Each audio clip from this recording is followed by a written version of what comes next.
Salam uşaqlar. İndi birlikdə 18-6-cı ay 2020-ci ildə buraxılış imtahanına düşmüş sualların izahına baxırıq. Birinci sualdan başlayaq. Dediyimiz kimi artıq törəmə buraxılış imtahanında düşmür, amma yenə də biz yazırıq. Çünki blok imtahanında düşür törəmə bölməsi. Deyir törəməsini tapın. Deməli x üstü 7-nin törəməsi 7 gəlir qabağa, üstü bir vahid azalır. 5x-in törəməsi olur 5. Sabitin törəməsi də 0-dır. Yəni cavabımız oldu 7x üstü 6 üstə gəlsin 5. Yəni C bəndi. Bir dəqiqə. C variantı. Sonra keçirik ikinci suala. İkinci sualda çox sadə sualdır. Radiusu 3.5 olan çevrənin diametri biz bilirik ki, D nəyə bərabərdir? 2 vurulsun radiusa. Yəni 2-ni 3.5-ə vururuq 7. Cavabımız oldu D. Üçüncü sual bərabərsizlikdir. Bərabərsizliyi həll etmək üçün sadə bir bərabərsizlikdir, xəttdir. Tənlik kimi -5-i keçirdirik digər tərəfə olur. 2 üstə gəlsin 5. X kiçik bərabərdir 7-dən. Yəni 7 və 7-dən kiçik ədədlər. Bax, necə oxunur? X kiçik bərabərdir 7-dən. Yəni 7 və 7-dən kiçik ədədlər. Bunlardan ən böyüyü təbii ki, nə olacaq? 7 olacaq A variantı. Dördüncü suala baxaq. Dördüncü sualda bizə deyir düzbucaqlının uzunluğu. Düzbucaqlı çəkirəm. Düzbucaqlının uzunluğu 20 sm. Eni isə uzunluğun 60%-dir. Yəni 20-nin 60%-ni tapırıq. 20-ni 60-a vurub bölürük 100-ə. Sıfırları aparırıq, qalır 12. Deməli, enimiz oldu 12. Bizdən sahəsini istəyir. Deməli, düzbucaqlının sahəsi nə idi? Uzunluğu vurulsun eni, yəni 240 cm². Cavabımız oldu C. Keçirik 5-ci suala. 5-ci sualda bizə nə deyir? A-nın hansı ən böyük qiymətində sinus 3x bərabərdir 2a tənliyinin həlli var. Ümumiyyətlə, sinus funksiyasının ala biləcəyi ən böyük və ən kiçik qiymət hansıdır? -1 və 1.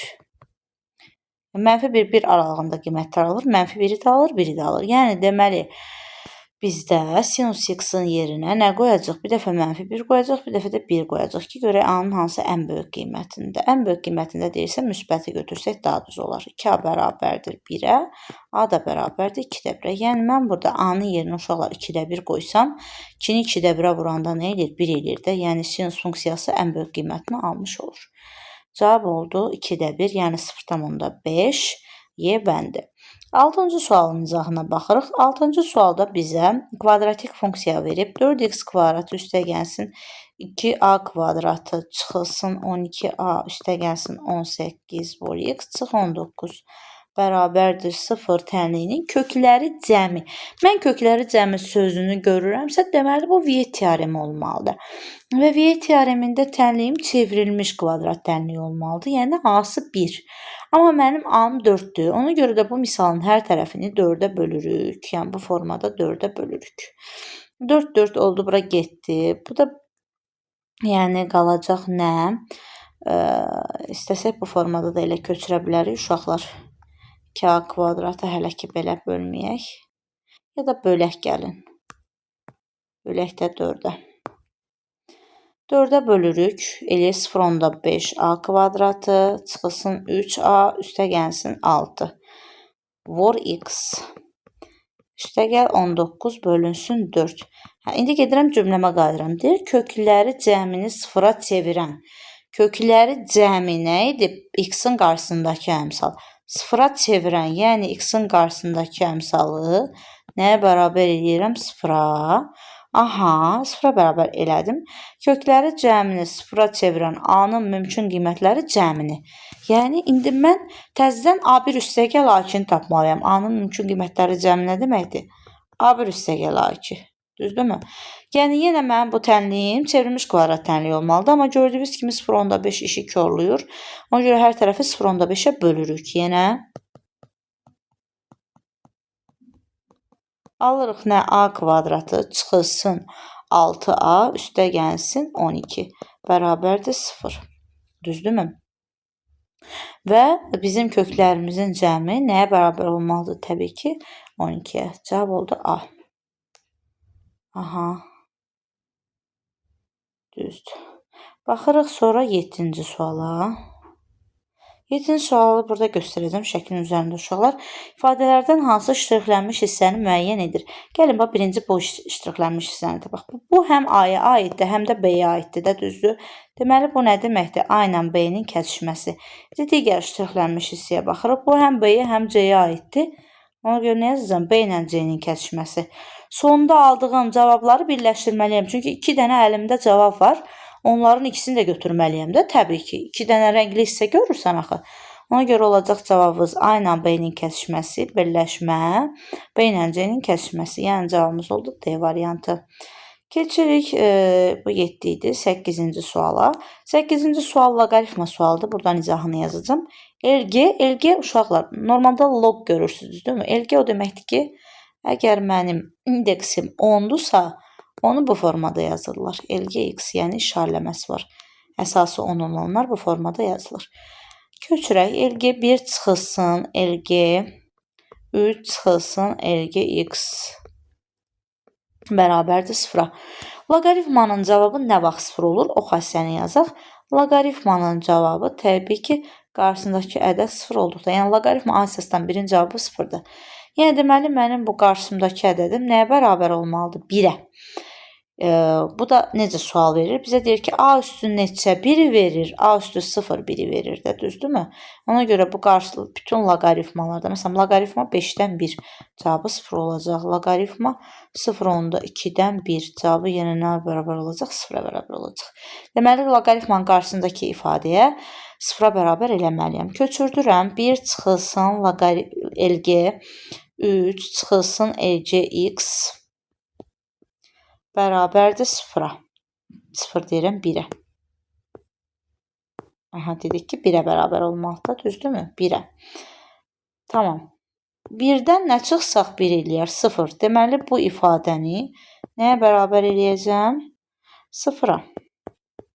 Yaxşı.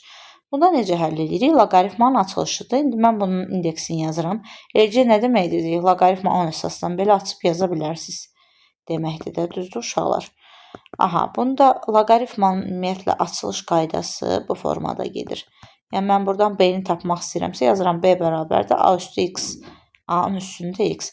Bu zaman 3 çıx LGX bərabərdir 10 üstü 0, düzdürmü? 3 çıx LGX 10 üstü 0 nəyə verir? 1-i verir. 3-dən nə çıxsaq 1 eləyər? 2. Deməli, LGX nəyə bərabər olmalıdır? 2-yə. Yenə LG-nin açılışını yazacağım. Loqaritma 10 əsasdan X bərabərdir 2. Buradan da X-i tapmaq üçün onun üzərinə 2 yazmalıyıq. Yəni 10 üstü 2. X da bərabərdir 100-ə. Deməli, cavabımız oldu nə? B variantı.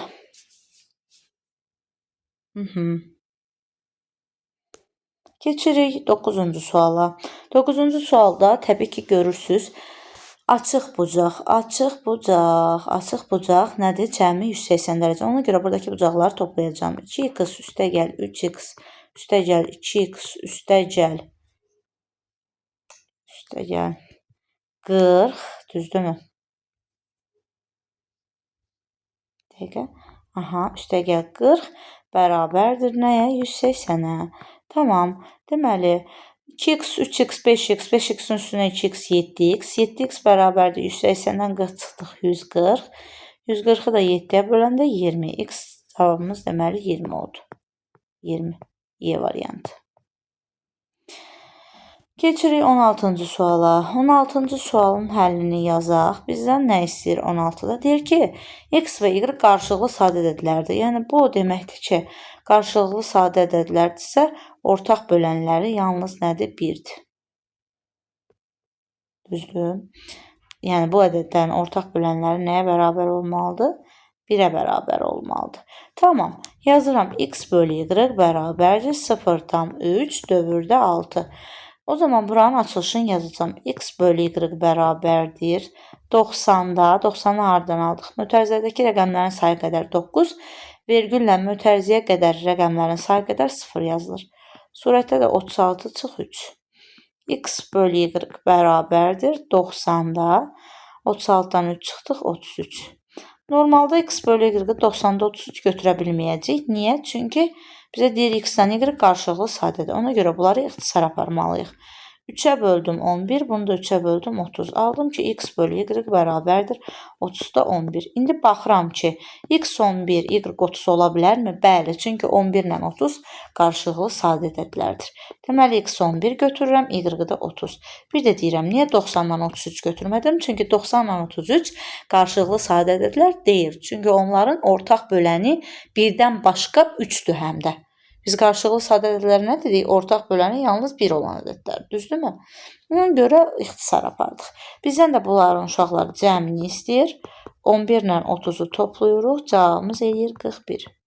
Yəni B variantı. Keçirik 11-ci suala.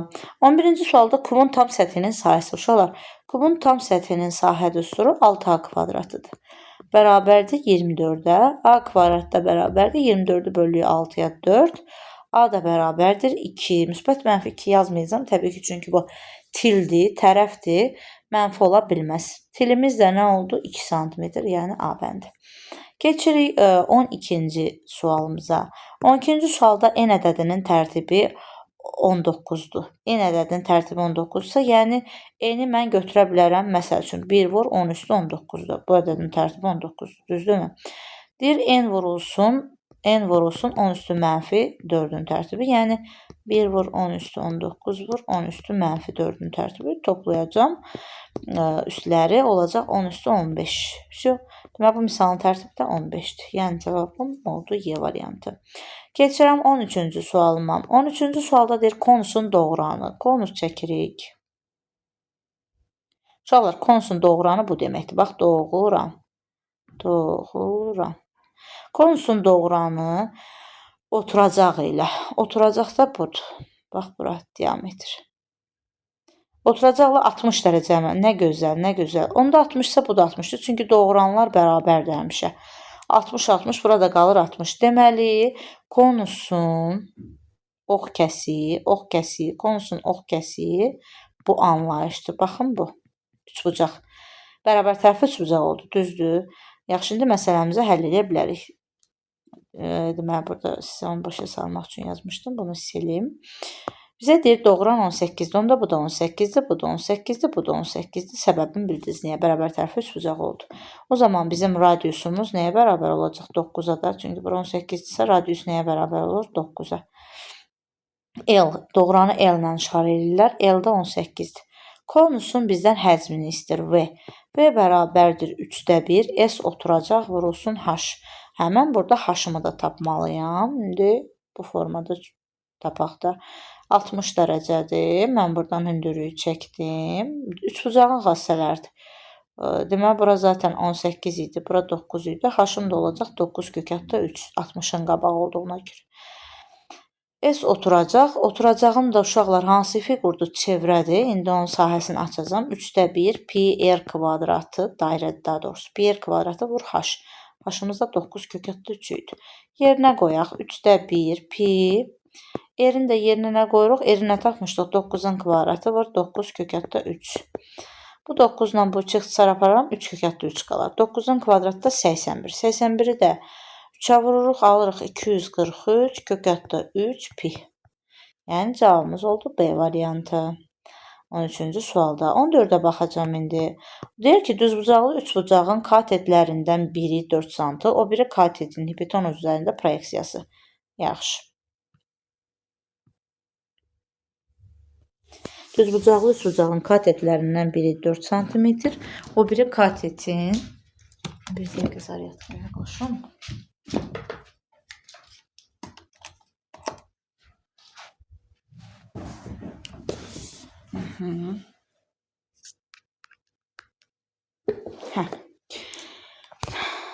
Oxuyuram bir də məsələmizi. Düzbucaqlı üçbucağın katetlərindən biri 4 sm, o biri katet budur. Bunun deyir hipotenuz üzərində proyeksiyası.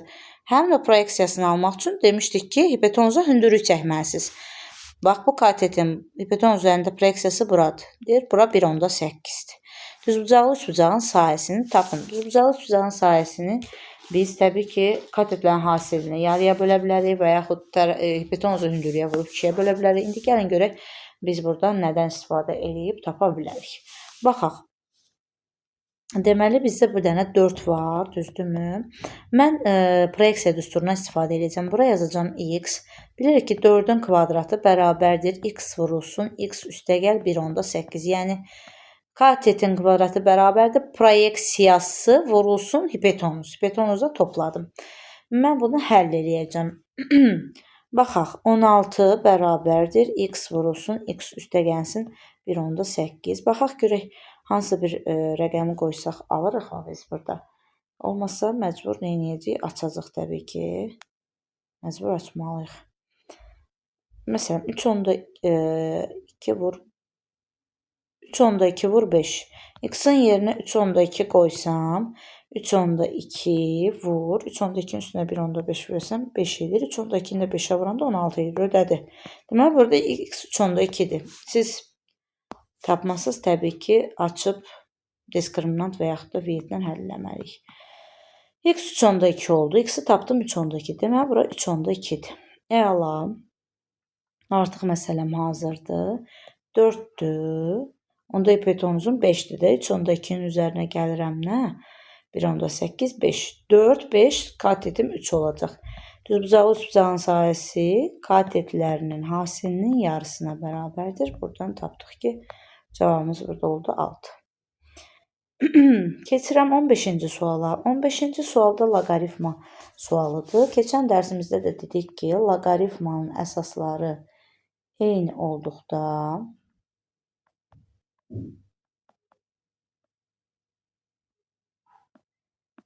toplama nə deməkdir? Vurma. Bir dənə loqaritmanın vurması deməkdir. A əsasdan x, A əsasdan x vur y.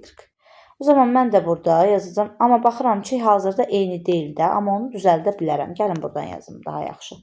Loqaritma 4 əsasdan 25 üstəgəlsin loqaritma 2 əsasdan 5-də 4. Düzdür? Mən bu 4-ü 2-yə gətirə bilərəm. Çünki bilirəm ki 4 nədir? 2-nin kvadratı. 25 nədir? 5-in kvadratı. Üstəgəlsin loqaritma 2 əsasdan 5-də 4. Loqaritmada belə bir xassə var ki, loqaritma A üstü M, B üstü N-də, N-dir bu. Bu ədədlər nisbət kimi qarşıya çıxır. N böl M, yəni qüvvətləri. Loqaritma A əsasdan B. O zaman mən də qüvvətlərimi atacağım qabağa. Yəni nə olacaq? 2 böl 2 loqaritma 2 əsasdan 5. Üstəgəlsin loqaritma 2 əsasdan 5-də 4. Düzdürmü? 2-ni də 2-yə böləndə nə elədi? 1. Yəni bura getdi. 2 loqaritmanın qabağı hər biri 1-dirsə, mən onları nə edə bilərəm? Toplama xassəsini vurmaya çevirə bilərəm. Yazıram. Loqaritma 2 əsasdan 5 vurulsun 5-də 4. Bunları apardım. Aldım ki, loqaritma 2 əsasdan 4. Yəni, loqaritma 2 əsasdan 4-ün də cavabı nəyə bərabərdir? 2-yə. Cavabımız oldu 2. Cavab oldu 2. Orada necə tapılır? 2 üstü neçə 4-ü verir? 2. Bu formada tapdıq. Keçirik 16-cı sualımıza. 16-cı sualımızda bizdən nə istəyir? Sistem tənlikdir. 1 bölü x çıxılsın 1 bölü y bərabərdir. Mənfi 19-da 5. X çıx y bərabərdir 5-ə. Sual isə x kvadratı üstəgəl y kvadratını tapın. Birinci növbədə ortaq məxrəcə gətirərəm. X, y. X, y-dırsa bura y-a vurulub deməli. X, y-dırsa bura nəyə vurulub? X-a. Nə oldu burada? Y çıxılsın x bərabərdir. Mənfi 19-da 5. Aha. X çıx y-da bu y-dir. Çıx y-da bərabərdir 5. Şöyle gətirib burada qoyaram da. X çıx y 5-dirsə, y çıx x mənfi 5-dir. Yəni, bu ifadənin yerinə nə qoyacam? Mənfi 5 bölünsün x vur y bərabərdir. Mənfini elə surətə verirəm bu mənfini. Bu mənfi ya surətə aiddir, ya məxrəcə. Hər ikisinə də aid deyil. Aha. Onda mənfili bunları atarıq. Yəni, baxarıq ki, surətlər bərabərsə, məxrəclər də bərabər olmalıdır. Yəni, x vur y bərabər aldıq 19. X çıx y-ın da 5 olduğunu bilirik. Təbii ki, bu ikisindən mən bu x kvadrat üstəgəl y kvadratını tapacağam. Çünki bizim köməkçi düsturumuz var idi ki, x kvadrat üstəgəl y kvadratı nəyə bərabər idi? X çıx y-ın kvadratı üstəgəl 2xy. Və hər ikisi də məndə olduğuna görə qoyuram yerinə. 5-in kvadratı üstəgəl 2 vur 19. 25 üstə gəlsin 38. Burada da alırıq cavabımızı neçə? 63. Düzdürmü? Keçdik digər sualımıza. 17-ci sual deyir, uzunluğu 18 sm olan mail müstəvi ilə 60 dərəcələ bucaq əmələ gətirir. Uşaqlar, müstəvi, yəni bunun üzərində bir düz xətt götürə bilərik. Deyir, mən mailim çəkdim. Müstəvi ilə 60 dərəcə əmələ gətirib bucaq. Olsun, uzunluğu da mail hipotenuz formasında da bilin. 18 sm-dir. Bu mailin müstəvi üzərində proyeksiya. Biz demişdik ki, proyeksiya almaq üçün həmin nöqtədən düz xəttə perpendikulyar çəkməliyik və düz xəttin üzərində qalan bu katet proyeksiyadır. Yəni məndən buranı soruşur uşaqlar. Onda bu da 30 dərəcə deyil. 30 dərəcəli bucaq qarşısında duran katet hipotenuzun yarısıdır. Yəni 18-i böləcəyik 2-yə, cavab olacaq 9. Proyeksiyanın uzunluğu 9-dur. Əgər desəydi nöqtədən düz xəttə qədər olan məsafə, onda buranı tapardım. O da 9 kök 3 eləyəcəm. Mən proyeksiyanı istəyirdim. 18-ci sual həndəsi silsiləyə aiddir. Deyir, həndəsi silsilənin silsilə vuruğu bilirik ki, Q hərfi ilə işarə edirik. 2-də 1 olarsa B5 çıxılsın B7 bölünsün B7 çıxılsın B9. Bu tip sualları ümumiyyətlə həll etmək üçün hər bir sonraki həddi öz yanındakı əvvəlki həddə gətirməliyəm. Yəni B7-ni B5-ə gətirməliyəm. Yazıram B5 çıxılsın. B7-nin yerinə nə yazacağam? B5 vurulsun Q üstü 2. 2-ni hardan aldım? 7-dən 5-i çıxdım. B7 çıxılsın. B9-da B7-yə gətirməliyəm. B7 vurulsun Q üstü 2. Yuxarıda ortaq vuruq görürsünüzmü? Bəli. B5 vurulsun. 1 çıx Q kvadrat. Aşağıda görürükmü ortaq vuruq? Bəli. B7 vurulsun. 1 çıxılsın Q kvadrat. İxtisar getdi. Qaldıq ki, B5 bölünsün B7. Biz B5, yenə B7-ni nəyə gətirəcək? B5-ə. B5 vur Q üstü 2 və burada B5-lər gedəcək. Cavab da olacaq 1 bölünsün Q kvadrat. Mən də zaten Q-nü vermişdi. 1 böl 2-də 1-in kvadratı. Yəni 1 böl 4-də 1. 1-i də 4-də 1-ə bölürük. Yəni 1-i vururuq. 1-də 4-ə. Cavab edir 4. Misalımızın cavabı oldu 4. Keçirik 19. Gördüyünüz kimi kompleks ədədlər bölməsinə aiddir. Z bərabərdir. 3-də gəlsin I vurulsun 2 çıx 100% buraxılışda düşən sualdır. Yəni bu bölmə bir dənə sualı olur buraxılışda. Bizdən soruşur 3 kök altda 2 vur modulda Z. Modul Z ümumiyyətlə sizə deyim. Z-in açılışı bu formadadır. Əgər siz X-la da yaza bilərsiniz, AB ilə də. X-də gəlsin I vurulsun Y. X-a biz həqiqi hissə, Y-ə xəyali hissə deyirik. Modul Z isə həqiqi hissə ilə xəyali hissənin kvadratları cəmi deməkdir. Ona görə mənim misalımda hələ ki mən onu görmürəm. Ona görə bunu vurub açacağım. Normal vurub açma qaydası ilə. 3-ü vururuq 2-yə 6. 3-ü vururuq mənfi Y-yə mənfi 3i. I-ni vururuq 2-yə 2i. I-ni vururuq I kvadratla. I-ni vururuq mənfi I-yə edir mənfi I kvadratı. Ümumiyyətlə kompleks ədədlərdə I kvadratı mənfi 1-ə bərabərdir. Yerinə qoyacağım. 6 çıx I mənfi 3-in üstünə 2 gəldim mənfi. I kvadratın yerinə də mənfi 1 qoyuram. O da üstə gəl 1 olur. Olur 7 çıx I. Düzdürmü? Əla. Qəşəng. İndi mən modul Z-i tapacağım. Modul Z nədir? Dedik, xəyali və həqiqi. Həqiqi hissə 7-dir. 7-nin kvadratı. Şöyle xəyali hissədə I-nin qabağında. I-nin qabağında nə görürsünüz? Mənfi 1. Mənfi 1-in kvadratı. Bu da olur nə? 50. Kök altda 50 aldım. Saxlayaq belə. Bizə nə istəyirdi? Baxın. 3 kök altda 2 vurulsun modul Z. Modul Z-də kök altda 50 tapmışıq axı. Hesablayaq. 3 vurulsun. 2-ni də vuruq 50-yə 100.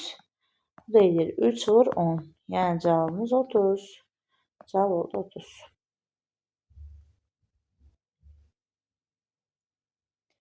20-ci baxaq. Bəli. 20-ci sualımız. 20-ci sualımızda bizdən funksiya bölməsinə aid sualdır. Ona görə götürün. 4m çıx m kvadratı üstə gəlsin 12 vur x. Üstə gəlinsin 10m çıx m kvadratı çıx 16. Mən funksiyanın qrafikindən birinci müəyyən etməliyəm deyir. Qrafikə əsasən. Yəni qrafikdə sənə heç bir rəqəm verməyibsə, deməli səndən işarələri bilməyi tələb edir. İşarələri də bilmək üçün biz bilməliyik ki, y oxunu kəsən nöqtə B idi. Sıfırdan yuxarıda olduğuna görə B-miz müsbətdir. B nə idi? Sərbəstdir. Yəni bu nə olmalıdır? 10m çıx m kvadratı çıx 16 böyükdür 0 olmalıdır. Düzdürmü? K-da demişdik ki, absis oxunun müsbət istiqaməti ilə əmələ gətirən iki bucaq olarsa K müsbətdir. Demək K-mız da müsbətdir. K-da budur. Bunların hər ikisini sıfırdan nə etməliyik? Böyükdür, bərabərdir. Böyük yazıb, böyük bərabər, böyük yazıb həll etməliyik. Tamam. Deməli, yazıram. İndi burada böyükdür sıfırda, amma bu mənfidir deyə mən bunların hər tərəfini mənfiyə vuraram. Onlar m kvadratı çıxılsın 10m, üstə gəl 16 kiçikdir 0. 2-də də m kvadratı çıxılsın 4m, üstə çıxılsın 12. Kiçikdir 0. Düzdür? Bəli. İndi bir-bir həll eləyək. Yazaq ki, m1 üstə gəl m2 bərabərdir 10-a. m1 vurulsun m2 bərabərdir 16-ya. Bu da 2 və 8-dir. 2 və 8 aralığı alacağım cavabı təbii ki.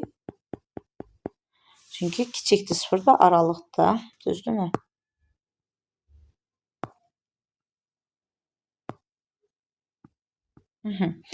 Bu tərəfdə isə m1 üstə gəlsin m2 bərabərdir 4-də. m1 vur m2 bərabərdir mənfi 12-yə. Burada da olacaq 6 və mənfi 2. 6-nı mənfi 2-yə vuranda mənfi 12 toplayanda 4. Mənfi 2 buradadır, 6 da buradadır. Düzdürmü? Bunu da qırmızı ilə rəngləyəcəm ki, hər ikisinin kəsişməsini götürməliyik təbii ki. Stop. Hər ikisinin kəsişməsi gördüyümüz kimi hansıdır? 2 və 6 aralığı. Yəni ona görə cavab olacaq 2 və 6 aralığı. Bizdən deyir ki, bunun ala biləcəyi qiymətlərin cəmi hansı ədədlərdir? Bunun ala biləcəyi qiymətləri cəmi 3, 4, 5. Bunları da nə edirik? Toplayırıq. Aha, cavablarımızı yoxladıq. 12. Bəli. Burada yazmadım da şəklin üstündə yazdım uşaqlar. 21-ci suala keçid eləmək istəyirəm. 21. 21-ci sualda bizdən deyir ki, kosinus alfa bərabərdir mənfi kök altı 3 bölü 2 və bu tərəfdə pi bölü 2 kiçikdir alfa kiçikdir pi olarsa 11 üstə gəlsin tangens 110 dərəcə üstə gəlsin altta 1 alfa ifadəsinin qiymətini tapın. Deməli biz bilməliyik ki, kosinus mənfi kök altı 3 bölü 2-ni harda alır? Ümumiyyətlə kosinus kök altı 3 bölü 2-ni harda alır? 30 dərəcədə. Amma mənfi kök altı 3 bölü 2-nin ikinci rüb. Burada verib ikinci rüb. Bunu tapmaq üçün nə edəcəyik? 180-dən çıxırıq 30-unu. Deməli bu 150 dərəcədir. Yəni alfa 150 dərəcədir. Gətirib burada alfanın yerinə qoyuruq 150. Tangens 110 üstə gəlsin 6-da 1 vurulsun 150. 150-ni bölürük 6-ya 25. 25-in də üstünə gəlirik 110. Nə alırıq? 135 dərəcə.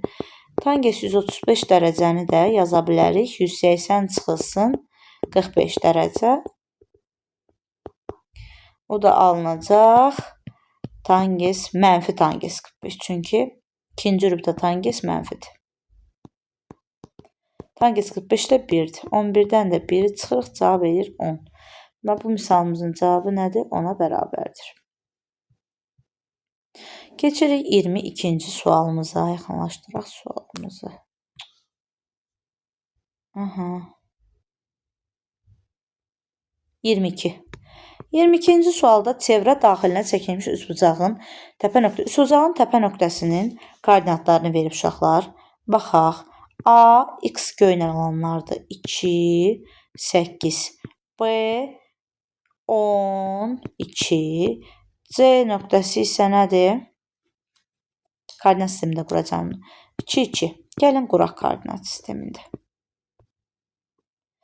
2, 8, 1, 2, 2, 1, 2, 3, 4, 5, 6, 7, 8. Burada 8.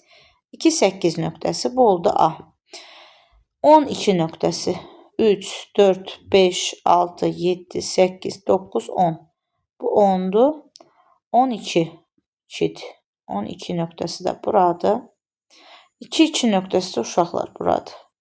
Və gördüyünüz kimi düzbucaqlı üçbucaq alınır. Əla. Çevrənin radiusunu tapın. Çevrə daxilinə çəkilmiş üçbucaq. Deyir, üçbucaq çevrənin daxilinə çəkilib. Yəni bu formadadır da. Yəni bizdən böyük yeri istəyir uşaqlar. Böyük yerdə hipotenuzun yarısıdır. O zaman biz katetləri tapaq. Baxın, 2-dən 8-ə məsafə nədir? 6. 2-dən 10-a məsafə nədir? 10-dan 2-sini çıxırsınız 8. Deməli, Pifaqor teoreminə əsasən 6-nın kvadratı üstəgəl 8-in kvadratı bərabər idi nəyə? 10-un kvadratına. Burada 10'dur.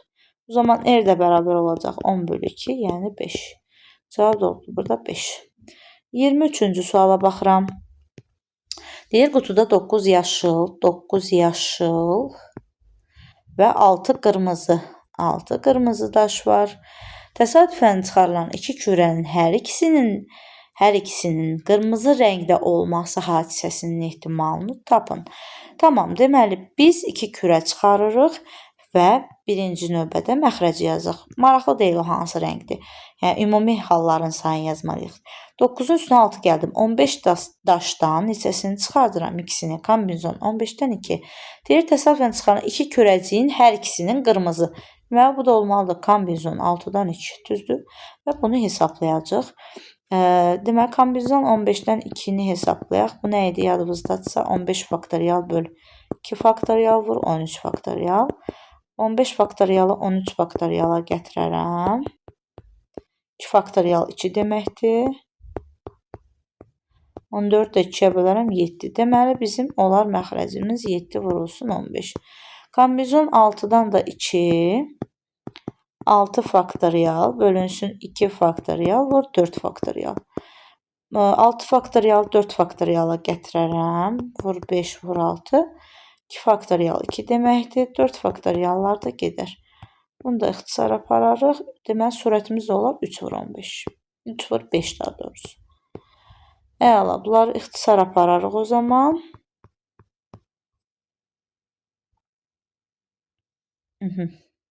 Cavab oldu 7-də 1.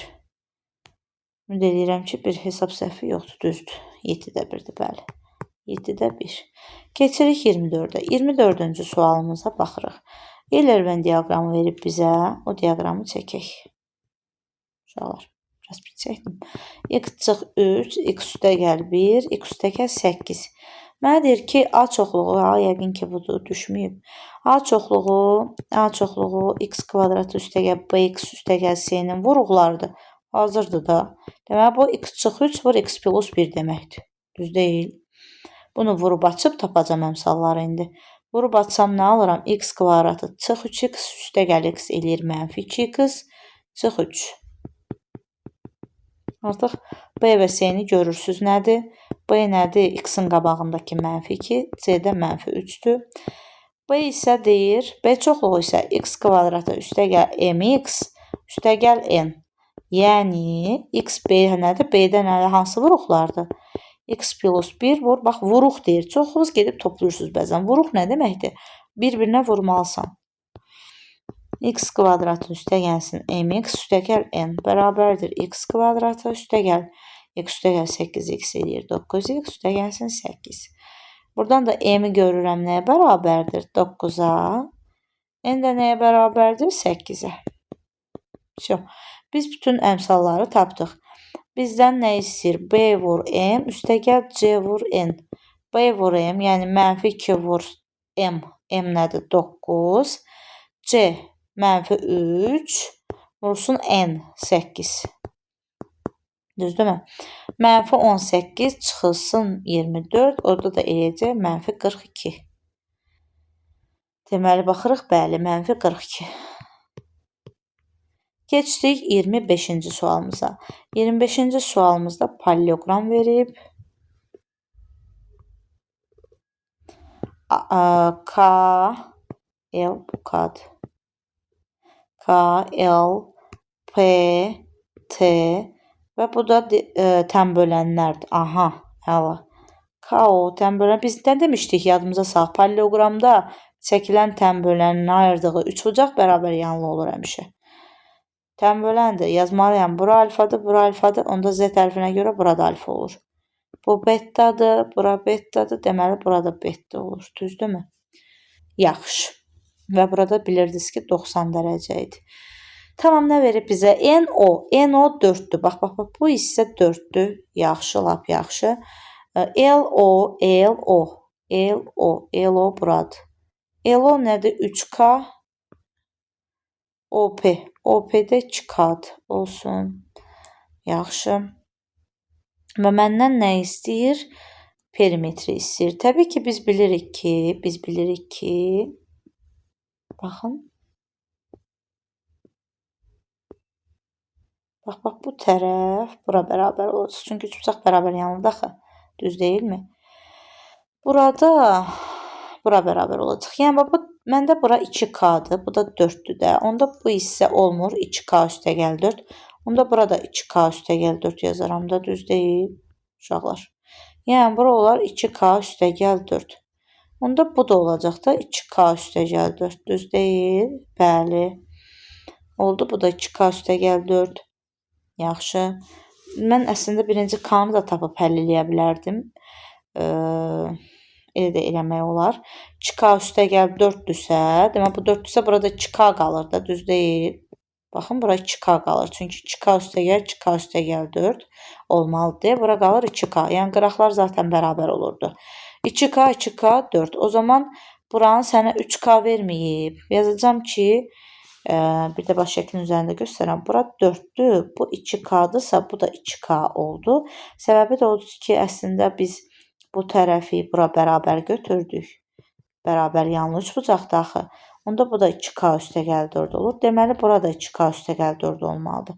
Burada 4 var idi. Onda bura 2K olmalıdır ki, cəmi 2K üstəgəl 4-ü versin. Bizə də başdan, bax bu hissəni 3K verib. Buranı verib 3K. 3K. Onda bura 2K, bura üstəgəl 4-dürsə, bura 4-dürsə, deməli 2K üstəgəl 4-ü 3K-ya bərabər edirəm. Yəni, K-nı tapıram 4. Artıq məsələ aydındır da. Artıq tərəflərimizi tapdıq. Yəni, K məndə 4-dürsə, deməli, bura 2K idi, 8. Buradan bura 4 idi, burada 8 idi. Düzdürmü? Burada 2K üstəgəl 4 idi. 2-ni vuruq 4-ə, üstünə gələk 4 və hesablayaq. 4, 12. Burada 8, 8, 16, 20. P bərabərdir. 20-nin üzərinə gəlirik. 12 vururuq 2. Cavabımız da eləyir 64. Yəni, son cavabımız da bəli düzdür. 64. Bu qədər uşaqlar.